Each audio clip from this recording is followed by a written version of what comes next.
Good morning and welcome to Our Issues Milwaukee. I'm your host, Andrea Williams. Our focus this morning is on cancer awareness and prevention. More than 1 million people in the U.S. get cancer each year. The top three: breast cancer, colorectal, and lung cancers.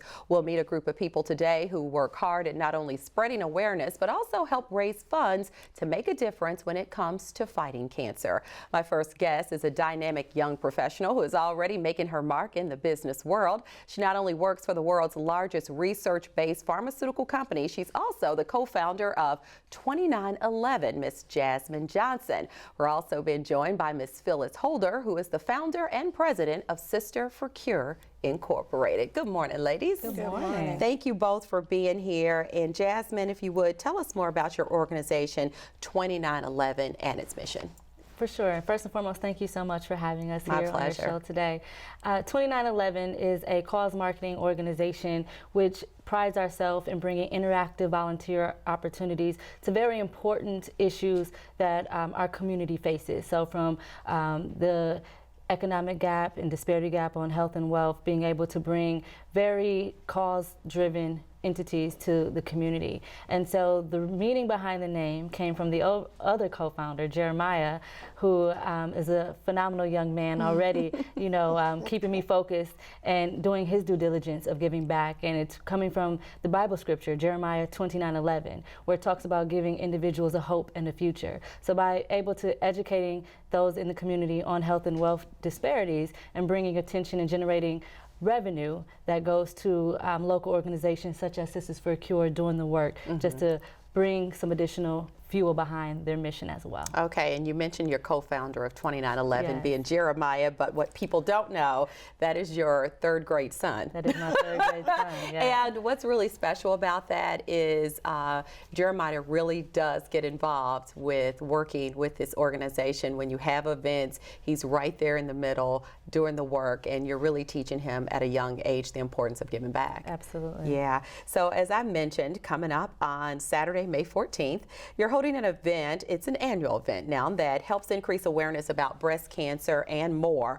Fill us in on the Fight Like a Girl event. Fight Like a Girl in its fourth year has really grown, getting local celebrity women in what we call the ring, which is an inflatable jousting ring, to fight on behalf of raising awareness as well as revenue. And so you have individuals such as Jasmine 98.3, Latanya Lucas in the promotions department getting in the ring to increasing our awareness even with more support of survivors. So we've grown to have 4 survivors that are getting in the ring this year, 2 of which are under 40 years old. So really looking at bringing the face of those breast cancer survivors and the importance of educating and the awareness and prevention piece as well. And so all across the city you have these dynamic women who are getting in the ring to fight on behalf of breast cancer awareness and as well as just cancer awareness overall. So in addition to Sisters for a Cure, the other beneficiary is the cancer floor at Children's Hospital of Wisconsin, and we do that in memory of our little cousin Jory LaFleur,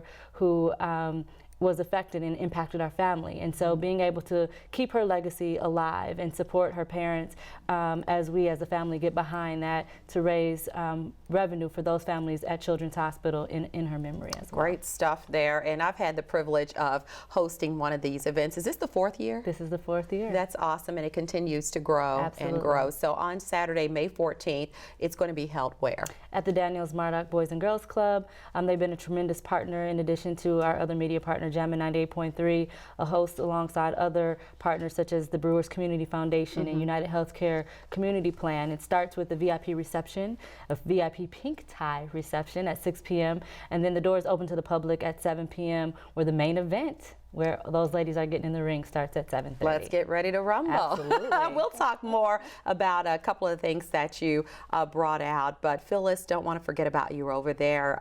Thank you for being here. Tell us more about Sisters for Cure and its mission. Andrea, it's my pleasure to speak out and be here today, so thank you for inviting us. Sisters for Cure is an organization that I founded based upon how I felt after being diagnosed 10 years ago with breast cancer.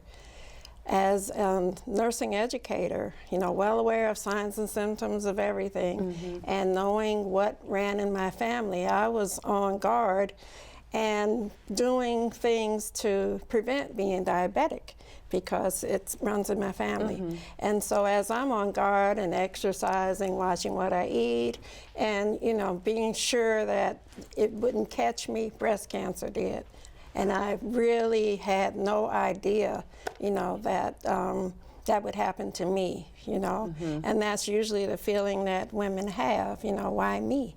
And so with that, there was a need to look at the effects on our community of breast cancer, and they're devastating. Yeah. So as an educator, again, it was like, what can I do? And so what I could do was to form an organization that provided free services that are part and parcel of healing. And so Sisters for Cure is that organization, and we provide free education community-wide, and it's not just on breast health and breast cancer, but on, excuse me, healthy lifestyle promotion.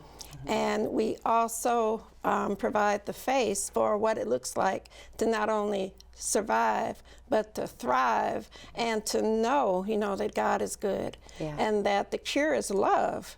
That breast cancer isn't just one disease, it's many. And it isn't a hereditary disease, it's a genetic disease. And that those bad actor cells, there's something that we can do to try to stop those cells and keep them in order as God planned. And that is to live a lifestyle that's different than most like, but to be open to the possibilities of doing things for the health of it. Absolutely. And what a blessing to have you here 10 years later to tell your story and to help so many other people at the same time. So, I'm delighted. Thank you. Yes, I'm sure. And you vowed to educate, support, and improve community health along with reduce disparities by really just engaging, as you just said. Tell us some of the ways that you are able to engage with women and help them in this way. Well, one is our group support meetings. We gather in different locations over the past 8 years. We've gone from north side, west side. We try to go where women can be conveniently addressed in the community. Martin Luther King Center to Mount Mary University campus. Excuse me again. But so we've met in different locations over the past 8 years, and we hold seminars and participatory gatherings where ladies learn, and their family members. This is intergenerational because over time we realized that the one who was diagnosed, that has already happened, but what can we do to prevent? What can we do to prevent and educate those who are yet, to grow and develop? And our young girls are very vulnerable, and as well as our young men, to many diseases. Lots of ladies who come to our seminars already have been diagnosed with a triad of diseases: high blood pressure, diabetes, and maybe heart disease, okay? And that makes it harder to heal. So if you knock out the things that are known to be in our community at overbearing rates, then we are healthier when opportunistic disease like breast cancer comes along as well. Yeah, so things we can control. Things that we can control with our diet and lifestyle. All right, good stuff. And Jasmine, Fight Like a Girl, literally, as you said, gets these female participants into a ring, but an inflatable ring, which I think makes things a little more difficult, but it's so much fun, and they really go all out. They have special introductions, the crowd's into it, and how exactly does it work? And so each round consists of a woman on each corner, and they're representing a specific color, so the colors of 2911. And so what happens is one round is made up the best of 3 attempts. Okay. So it's not just even the inflatable part, but that pedestal gets those women every single time. So it's definitely that whole balancing act. And so they have 3 attempts. And so the best of 3 wins that round. And then from our sponsors, we get the crowd interacting by being able to provide them promotional items from those sponsors of that specific round. So very serious cause, but that is a great solid 90 minutes of just complete laughter, and that from the gut laughter, and a very family-oriented event as well for a great and worthy cause to support these organizations. Yeah, and most women, I think I can speak for many of us, we're used to the balancing act, but not in an inflatable ring. That's all I can say. So when we look at statistics, excluding skin cancer, breast cancer is the most common diagnosed among U.S. women, and they break cancer rates, the breast cancer rates among African American women in the U.S., they continue to increase. So when you talk about the importance of having an organization like Sisters for Cure, it really does help not only with letting other women know what they should be looking for, but to encourage them when it comes to saying, yes, I can survive this. Right. We have to be sure that our community realizes that as late as 2014, African American women were diagnosed less with a tendency to die more frequently than white women. Here it is, we're 2016, we are diagnosed at the same rate and still die at a larger rate than white women, any other ethnic group. And so we have to try to look at what is the cause of this and what we can do to protect ourselves. And that statistic is staggering. You know, that is, it's mind-boggling that cancer is such a foe, you know, for African American women.